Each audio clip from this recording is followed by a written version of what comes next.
할렐루야. 아멘. 할렐루야. 아멘. 여러분, 오늘은 우리가 히브리서 11장 믿음장을 기록해 내려가는 과정 속에서 성경을 좀 알고 이해해야 이게 제가 문제 제기하는 것이 어떤 문제인지 이해될 수 있는 그런 내용을 좀 다루려고 해요. 괜찮으시겠어요? 여러분, 내가 성경을 잘 모른다. 괜찮습니다. 잘 따라오기만 하면 충분히 여러분이 이해될 수 있도록 말씀을 함께 나누고자 하는데, 지난주 복습해 보십시다. 우리 믿음장의 주인공, 지난주 누구를 살폈죠?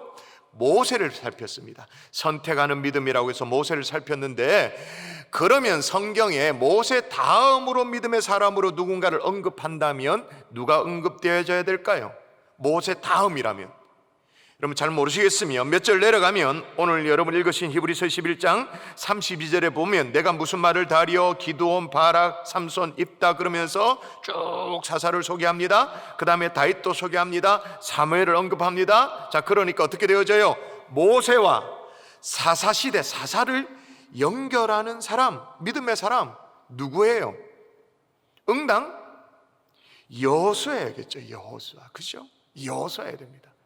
모세 다음으로 자 누가 나오느냐? 성경에. 그러면 오늘 본문에 누가 나오느냐? 직접 확인할까요? 자, 믿음으로 같이 시작.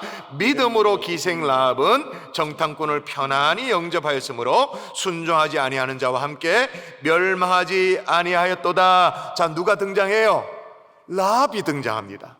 히브리서 11장에 여호수아는 나오지가 않아요. 라합이 나옵니다. 대신에 오늘 본문을 읽다 보면 히브리서 11장에 처음으로 등장하는 사람이 나오는데, 이걸 사람이라고 보기는 좀 그렇고 무리라고 말할 수 있는 사람들이 나오죠. 자, 읽어볼까요? 믿음으로 같이 시작.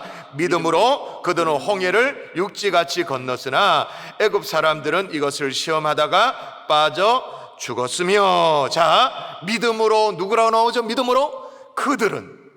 히브리서 우리가 쭉 살펴봐서 알잖아요. 믿음으로 에녹은, 믿음으로 아벨은, 믿음으로 모세는, 다 믿음으로 누구 나오는데 그룹이 나옵니다. 그들은. 이 그들이 도대체 누구일까요? 당연히 홍해를 건너갔던, 육지같이 건너갔던 이스라엘 백성들이죠. 그러니까 히브리서는 지금 어떻게 쓰고 있냐면 이스라엘의 민족의 영웅이라고 말할 수 있는, 지도자라고 말할 수 있는 이 여호수아를 이스라엘 백성들 안에 편입시켜서 설명하고 있는 거예요. 그 속에 집어넣고 퉁쳐버리고 대신에 누군지도 잘 몰랐던 라합을 도드라지게 얘기하고 있는 것입니다. 왜 이럴까요 도대체? 히브리서가 무슨 의도를 가지고 이렇게 기록하고 있는 걸까요? 또 좀 속된 말로 말하면 히브리서 저자는 무슨 꿍꿍이 속이 있어서 이렇게 기록하는 걸까요? 그런데 여러분, 오늘 히브리서만을 우리가 파면 라합이 왜 이렇게 기록됐는지가 선명하게 드러나지 않습니다. 대신에 라합을 본격적으로 기록하고 있는 여호수아 2장을 함께 살피면 믿음장이라고 말할 수 있는 히브리서 11장이 왜 라합을 지금 소환시키고 있는지, 도대체 그 믿음이 무엇인지를 깨닫게 되어지죠. 자, 일단 여호수아 2장에 보면 출애굽한 이 이스라엘 백성들이 40년의 광야 생활을 끝으로 이제 약속의 땅에 들어갑니다. 얼마나 멋진지. 들어가서 이제 요단강을 건넙니다. 요단강을 건너서 마주한 그 첫 성이 들어봐서 아시죠? 여리고성. 난공불락의 요새입니다.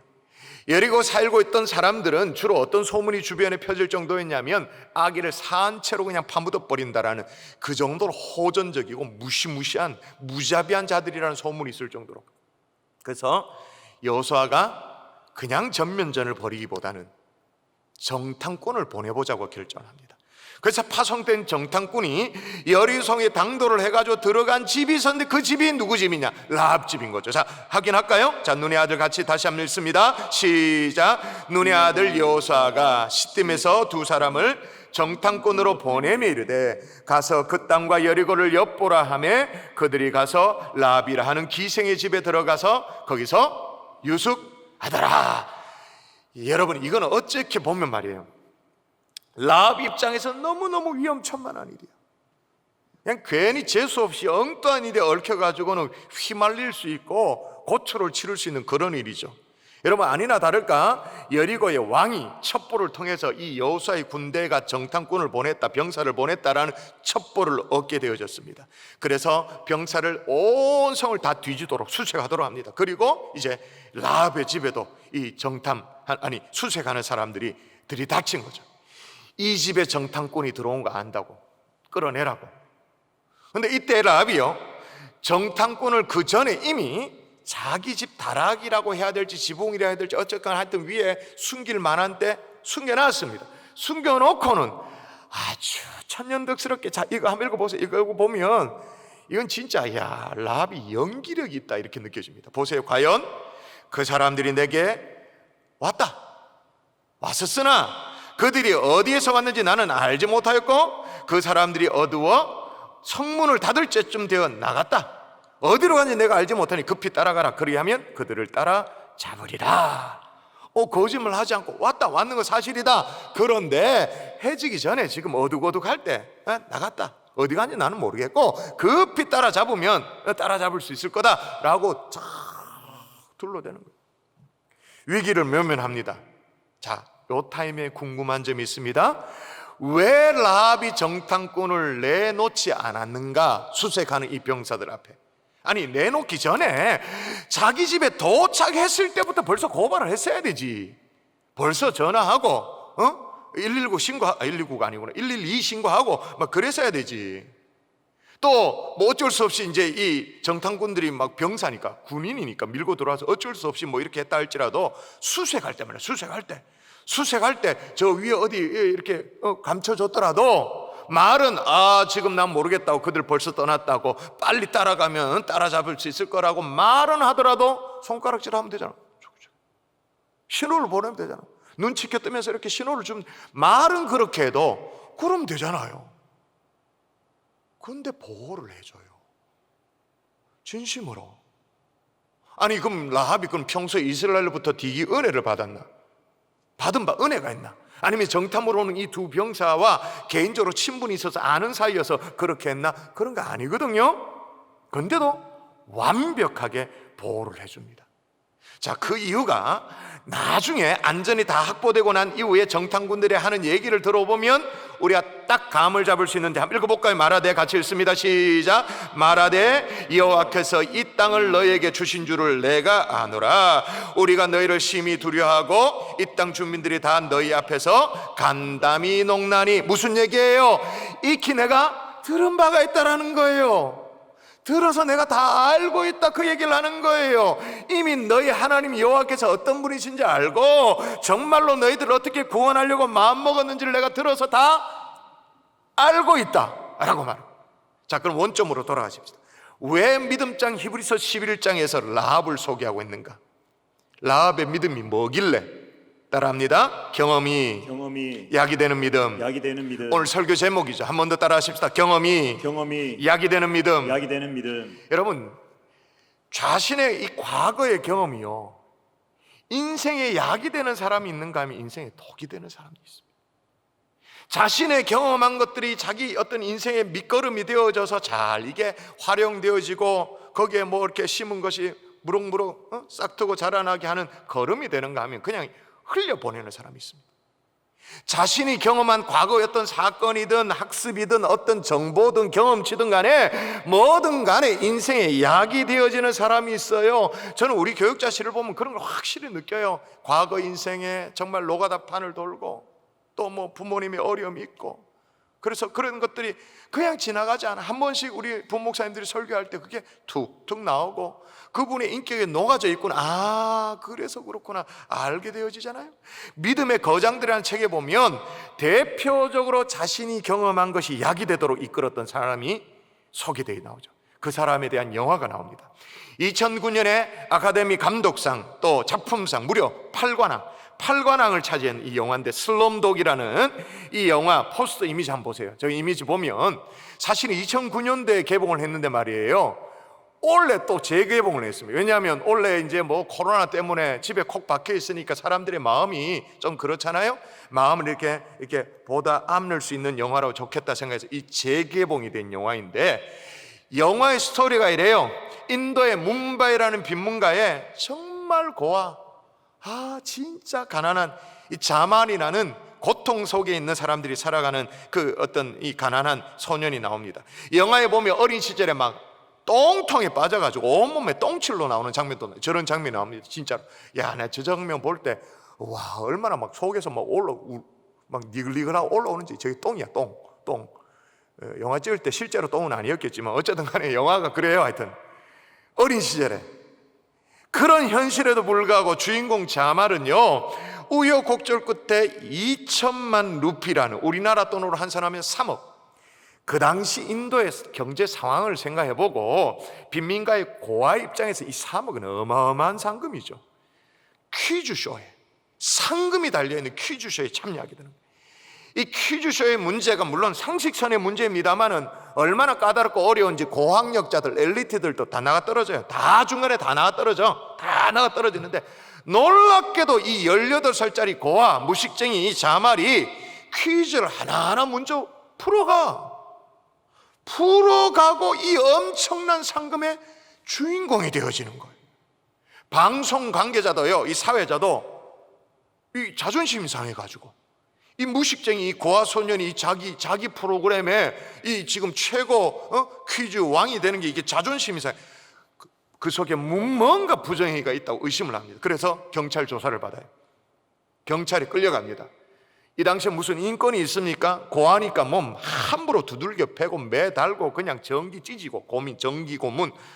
그러면서 어떻게 알았냐는 거지. 누구랑 짜고 지금 정답을 핸드폰으로 줬냐, 삐삐로 줬냐, 서로 수신호 했나 뭐 이러면서 막.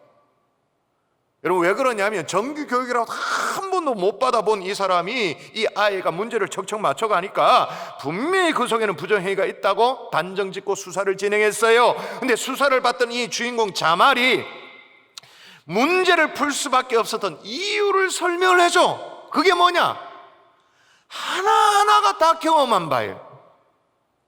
어떤 부정행위로 답을 알아낸 것이 아니라 어린 나이에 겪었던 수많은 고통스러운 경험, 아픔의 순간이 고스란히 문제로 나오니까 그걸 못 맞추겠냐는 거예요. 정답을 맞추지.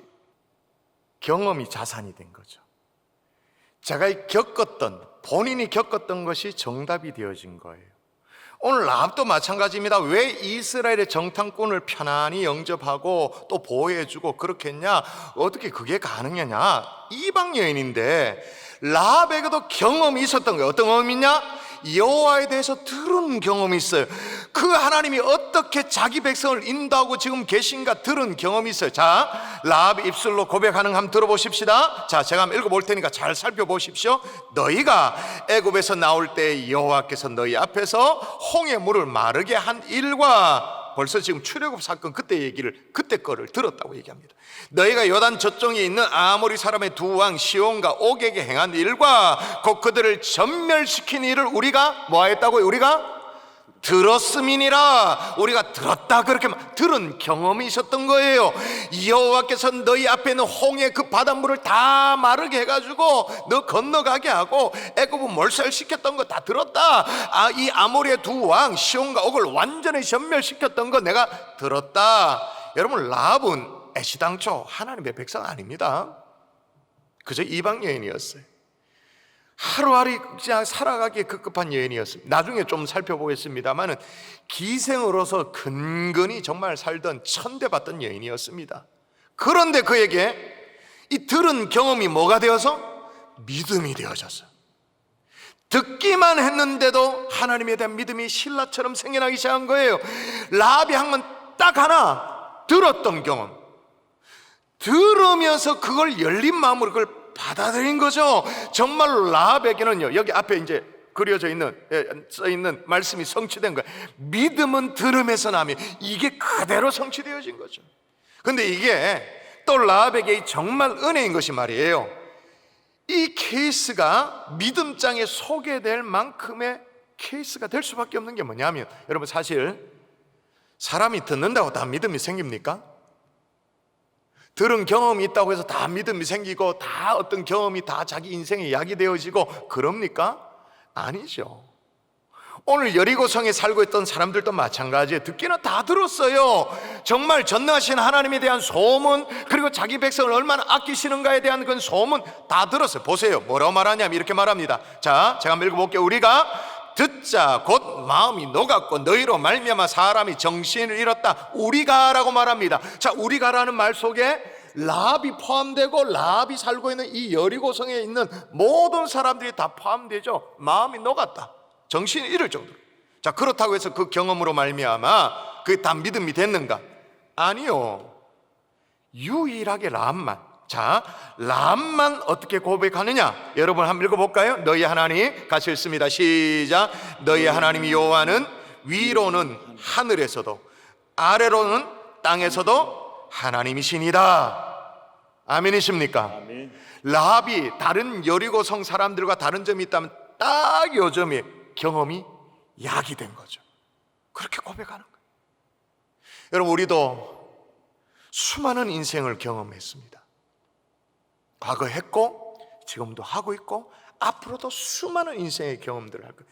그게 행복한 경험일 수도 있고 정말 쓰라린 경험일 수도 있고, 고약한 질병에 정말 고통을 당하는 가족을 지금 지켜보면서 간호해야 되는 그런 경험이기도 합니다. 사랑하는 이들을 잃어버리는 그런 경험을 경험하기도 합니다. 한편으로 기도했더니 어떤 문제가 해결되어지는, 응답되어지는 기쁨 넘치는 그런 경험도 하게 되어집니다.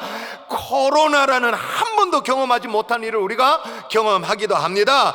그러나 그 수많은 경험들 속에 하나님이 심어놓으신 우리 인생의 정답 있습니다. 수많은 경험들 속에 하나님이 넣어두신 내 미래 인생에 대한 정답이 있을 수 있다고 말이에요. 이거 놓치지 않기를 주의 이름으로 축원합니다. 앞서 영화에 있었던 주인공 자말이 말이에요. 주어진 문제의 답을 틀릴래야 이거는 틀릴 수가 없어. 왜? 다 경험했는데, 그걸 모르나 아는데, 다 살아봤는데, 답을 알고 있는데. 그 주인공이 경찰이 주인공에게 이 루피, 딱 1000루피짜리 보여주면서 이게 누구냐고, 자기 나라 지폐 몰랐잖아요. 주인공이 경찰이 깐디라고 말하니까 뭐 들어본 것 같다고 그렇게 말합니다. 근데 미 100달러짜리에 그린 최고액권, 한번 만져보지도 못한 100달러에 그려진 그 사람이 벤자민 프랭클린. 그럼 모를 수가 없어. 간디는 몰라도 이건 모를 수가 없어. 왜? 경험한 바가 있으니까. 마찬가지죠.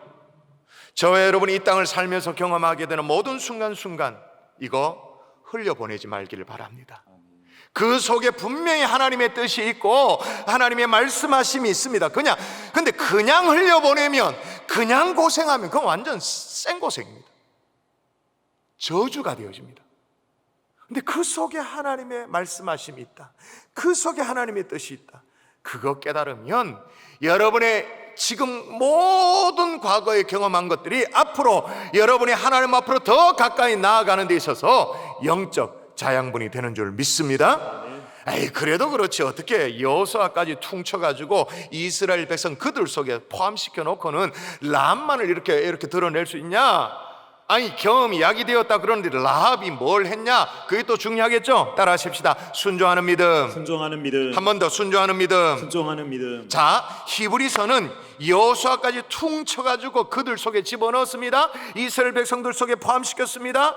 그러면서 이스라엘 백성 속에 여호수아까지 포함시켜서 소개하는 이스라엘의 역사가 뭐냐? 두 절을 통해서 이스라엘 역사를 소개하는데 이게 기능을 하고 있습니다. 자, 어떤 기능인지를 제가 설명할 테니까 잘 따라오십시오. 일단 29절 한번 볼까요? 제가 읽어볼게요. 믿음으로, 이제 그들이 등장하죠. 이스라엘 백성들. 믿음으로 이스라엘 백성들은 홍해를 육지같이 건넜으나 애굽 사람들이 이것을 시험하다가 빠져 죽었다. 홍해를 육지같이 건너간 완전 뭐랄까, 이 대역사, 이 사건을 다루고 있어요. 그리고 한참 시간을 점프해서 30절 여러분 읽을까요? 자, 믿음으로 같이 시작. 믿음으로 7일 동안 여리고를 도니 성이 무너졌으며. 자, 이번엔 무슨 사건을 다루냐? 여리고성 정복 사건. 자, 이 두 사건의 시간적인 간격을 이해하셔야 돼요. 그래서 오늘 제가 설교 처음 시작할 때 좀 성경을 알아야 이해될 수 있는 설교다고 얘기를 했습니다. 그래도 설명하면 가능합니다. 자, 보세요. 홍해를 건넜습니다. 이건 뭐예요? 출애굽 시작이지. 그죠? 이게 출애굽기 14장이에요. 시간적인 간격을 성경의 간격으로 풀어보면 출애굽기 14장에 홍해를 건너는 사건이 나오고, 출애굽기, 그 다음에 레위기, 그 다음에 민수기, 신명기, 그 뛰어넘어서 여호수아 6장에 와서 여리고성을 함락해요. 자, 그러면 홍해를 건너서 출애굽한 이 사건, 그걸 점프해가지고 여리고성 점령. 그럼 그 사이에 이스라엘 백성들이 뭐 했노? 그 사이에 한마디로 불순종했죠. 한마디로 원망했어요. 자, 순종으로 홍해를 건넜습니다. 순종으로 여리고성을 점령했습니다. 그 사이에 뭐가 있냐? 불순종의 광야 40년. 그러니까 히브리서 기자는 이스라엘 역사 속에서 순종으로 홍해를 육지같이 건너가는 이 사건하고 성을 7일 동안 돌고 하나님의 명령에 따라 여리고성을 무너뜨렸던 이 순종의 역사, 그 사이에 불순종의 역사를 딱 빼놓고 라합을 소개해요. 근데 라합을 그 다음에 어떻게 소개하냐? 이 중요하죠. 그렇기 때문에 이 기능을 하고 있다 그랬죠. 자, 31절 읽습니다. 믿음으로 시작. 믿음으로 기생 라합은 정탐꾼을 평안히 영접하였으므로 순종하지 아니한 자와 함께 멸망하지 아니하였도다. 아멘. 멸망하는 자와 함께 망하지 않는 이유가 뭐라고 말하죠? 순종. 이제 여러분 좀 감 잡히죠? 이 히브리서 믿음장에 라합을 소개하고 있는 이유, 순종. 근데 어떤 순종이냐? 두 가지예요. 첫 번째, 입으로 순종이, 시인해, 시인. 구체적으로 입술로 시인합니다. 보세요. 제가 읽어볼게요. 말하되 여호와께서 이 땅을 너희에게 주신 줄을 내가 아노라. 고백해, 시인해. 그 다음 보십시오. 여호수아 2장 11절에 보면 너희 하나님 여호와는 위로는 하늘에서도 땅에서는, 아래로는 땅에서도 하나님이시니라. 정확한 시인을 하고 정확한 입술로 고백을 해. 더 나아가서요, 라합이요, 입으로 시인하는 정도로 대충 떼고 지나가지가 않아요. 행함으로, 실제로 막 죽음을 무릅쓰고 이스라엘 정탐꾼 숨겨주고 둘러대고, 아니 뭐 그건 뭐 상황이 닥치면 그럴 수도 있겠지라고 쉽게 생각할 수 있는데 그런 게 아니죠. 여리고성 사람 입장에서는 이 라합이 한 이런 행동은 자기 민족을 칠 자들, 그 첩자들을 도와주는 이 반민족 행위야. 반민족 행위. 이게 만일 드러난다, 밝혀진다, 그럼 우리식으로 말하면 3대가 멸족이 될지도 몰라요. 그죠? 위험천만한 일이. 그런데도 행동을 해요. 그래서 성경 66권 가운데 가장 행함의 가치를 존중히 여기고 있는 성경이 있죠. 행함을 강조하고 있는 성경이 있습니다. 야고보서.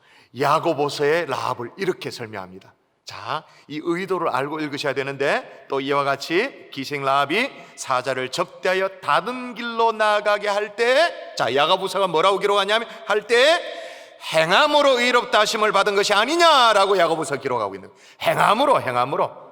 할렐루야. 아멘. 그러니 순종을 이렇게 하니 야곱의 인생이 어떻게 했냐? 따라하십시다. 운명을 바꾸는 순종. 운명을 바꾸는 순종. 한 번 더. 운명을 바꾸는 순종. 운명을 바꾸는 순종. 아멘. 여러분 보십시오. 라합이 여리고성에 그냥 뭐 기생으로 그렇게 살고 있었으면, 그대로 앉아 있었으면 어떻게 될 운명이었죠?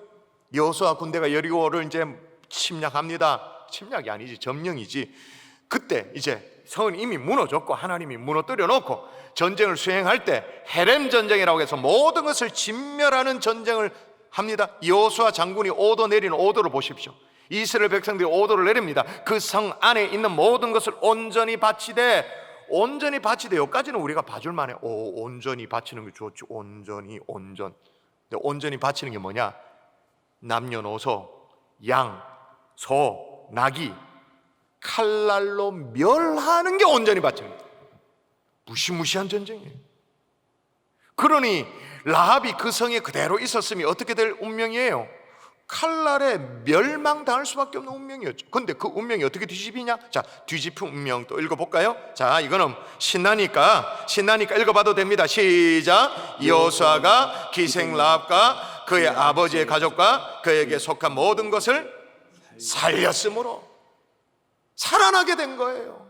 할렐루야. 그럼 살기만 했나? 죽을 운명이 살기만 했나? 그게 아니고 그 다음 구절에 보면 또 이렇게 나옵니다. 그가 오늘까지 이스라엘 중에 거주하였느니라. 여호수아 6장이니까 여호수아 6장이 기록된 그 당시에 그가 오늘까지 이스라엘 중에 거주하였느니라. 아니, 이방 여인 주제에 무슨 이스라엘 백성들 중에 거한단 말입니까? 다른 말로 말하면 어떻게 하나님의 백성이 될 수 있단 말이에요. 근데 이게 된 거예요. 할렐루야. 아멘. 여러분, 이런 걸 뭐라고 말하죠? 이런 걸 한마디로, 우와, 팔자 고쳤네. 속된 말로 팔자 고치고. 팔자. 여러분, 우리 믿는 사람들은 팔자 그런 거 얘기하지 않습니다. 근데 여러분, 세상을 이렇게 보면 우리는 팔자 그런 거 신경 안 씁니다만은 세상에 보면 팔자 소관대로 이렇게 사는 사람이 있어. 그대로 이렇게 살아가는 사람이 있는가 하면, 아무리 진짜 거센 팔자를 할지라도 하나님 안에 쑥 들어와가지고 팔자를 완전히 다 뜯어 고쳐버리는, 확 새롭게 운명을 바꿔버리는 인생이 있다, 그 말인 거예요. 라합이 그런 거죠. 또 라합의 운명이 어떻게 바뀌었느냐? 여러분, 성경은요, 라합을 소개할 때 반드시 앞에 붙이는 게 있습니다. 기생 라합. 자, 여기도 보세요. 그들이 가서 라합이라는 기생의 집에 들어가 거기서 유숙하더니, 정탐꾼이 라합의 집에 들어갔는데 라합이라 하는 누구라고 소개하고 있냐면 기생의 집이라고 소개하고 있는 거예요. 근데 여기는 우리 마음에는 라합이 그래도 믿음장에 기록된 사람이니까 라합 좀 편들고 싶어. 이 기생은 뭐랄까, 여간집 주인이다, 선술집 주인이다, 주막 주인이다, 그렇게 좀 편들고 싶은 마음이 있는데 영어 성경을 보면 이거는 창녀야, 매춘부야. 그러니까 라합은 단순히 여행자들에게 뭐 숙식을 제공하고 술을 좀 따라주고 그런 게 아니고 몸을 파는 창녀였어요. 분명해요. 거기서부터 이 라합을 수식하는 이 기생이라는 단어에서부터 포르네라고 해서 포르노라는 단어가 나오거든요.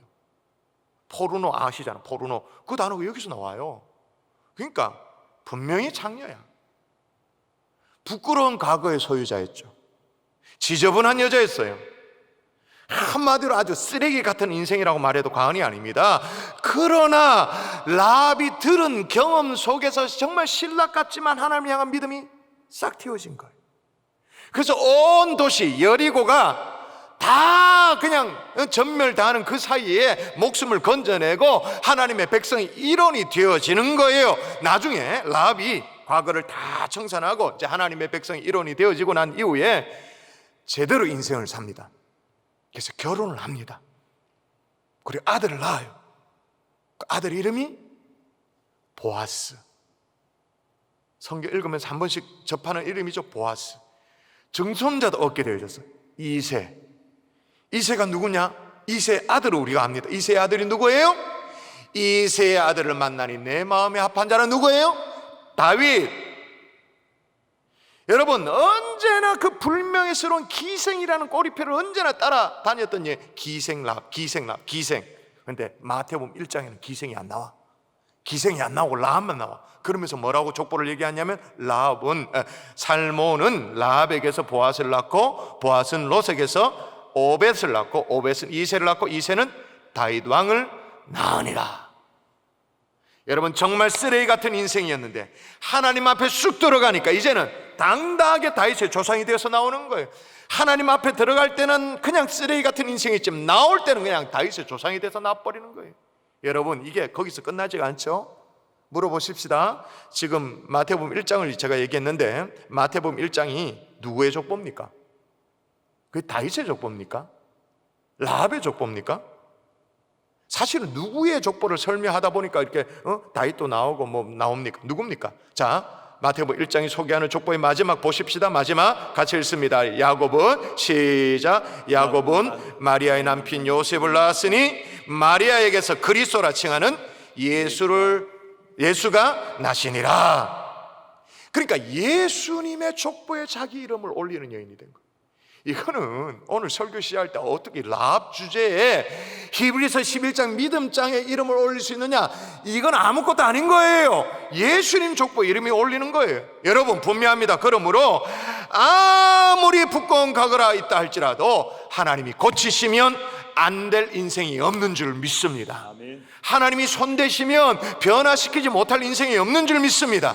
그게 아무리 거센 팔자라 할지라도, 거센 운명이라 할지라도. 아멘이십니까? 아멘. 더 나아가서요, 라합의 운명이 어떻게 바뀌냐면요, 정탐꾼들이 이제 여리고성을 떠납니다. 라합이 보호해주니 얼마나 고마워요. 은혜를 입었잖아요. 그래서 구원의 방법을 제시하죠. 그러니까 우리가 여기 이제 점령하러 들어올 때 누가 라합의 집인지 모르니까 식별이 필요하니까 이렇게 해라라고 제안을 합니다. 그 제안의 내용이, 우리가 이 땅에 들어올 때 우리를 달아내린 창문에 이 붉은 줄을 매고 내 부모와 형제와 내 아버지의 가족을 다 내 집에 모으라. 자, 두 가지 조건을 얘기해요. 첫 번째 하나는 뭐냐? 붉은 줄을 달아내리라 라고 말합니다. 또 하나는 뭐냐? 두 번째는 뭐냐? 부모와 네 형제와 아버지 뭐 온 가족 다 네 집에 모아가지고 구원에 동참하도록 해라. 라합이 그대로를 다 해요. 그대로. 이때 라합이 그게 뭘 의미한지 몰랐을 거예요. 분명합니다. 달아내린 줄이 뭘 의미한지 몰랐을 거예요. 근데 우리는 알아. 그게 어떤 의미인지. 붉은 줄 어떤 의미예요? 또 읽을까요? 성경 읽습니다. 그리스도 안에서 시작. 그리스도 안에서 그의 은혜의 풍성함을 따라 그의 피로 말미암아 속량 곧 제사함을 받았느니라. 아멘. 여러분, 달아내린 이 붉은 줄, 예수 그리스도의 보혈을 의미하는 줄 믿습니다. 아멘. 아멘이십니까? 아멘. 온 가족을 모아라고 말했습니다. 그렇게 다 순종했습니다. 이게 신약의 예언을 성취하는 건데 어떤 예언의 성취냐? 같이 읽을까요? 같이 시작. 주 예수를 믿으라. 그리하면 너와 내 집이 구원을 받으리라. 할렐루야. 네. 여러분, 자 보십시오. 자, 라합이 그리스도의 보혈과 가족 구원의 예언을 성취하는 그런 자리에 서게 된 거예요. 여러분, 이래도 라합의 운명이 뒤집어졌다고 말하지 않을 수가 있겠어요? 이건 완전히 뒤집어진 거죠. 말씀의 결론을 맺을게요. 우리가 인생을 살면서 겪게 되는 수많은 경험이 있습니다. 그게 좋은 것일 수도 있고, 기쁜 것일 수도 있고, 또 부끄러운 것일 수도 있고, 수치스러운 일일 수도 있고. 근데 그거 그냥 흘려보내면 다 생고생이에요. 근데 그 경험치가 인생의 약이 될 수 있습니다. 어떤 경험이든 여러분의 인생에 약이 되는 경험 될 수 있기를 주 예수의 이름으로 축원합니다. 아멘. 그 속에 여러분의 인생을 향한 하나님의 어떤 정답 있을 거예요. 하나님의 음성이 있을 거예요. 지금 우리가 겪고 있는 이 코로나 속에서도 우리 민족을 향한 하나님의 정답, 우리 하나님의 교회를 향한 하나님의 정답 놓치지 않는 경험이 약이 되는 하나님의 종들 될 수 있기를 주의 이름으로 축원합니다. 아멘. 그래서 먼 훗날 우리가 우리 인생에 또 다른 문제를 받아들였을 때, 또 다른 문제를 풀어야 할 때 나는 정답을 알고 있는 거야. 아, 그래서 그랬구나. 그거. 이 영화 주인공의 자말이 그거 벤자민 프랭클린 얘기했던 것처럼 또 다른 우리가 퀴즈 문제를, 인생의 문제를 받아들였을 때 답을 얘기할 수 있는, 이거 한 번만 딱 경험하면요, 입술로 믿음을 고백합니다. 행함으로 순종할 수 있습니다. 기생 라합이 경험했던 것처럼, 정말 고단한 인생이 예수님의 조상이 되었던 것처럼 운명이 뒤집어지는 그런 역사가 우리 생애 가운데도 일어날 수 있는 줄 믿습니다. 경험이 약이 되는 믿음 될 수 있기를 주의 이름으로 축원합니다.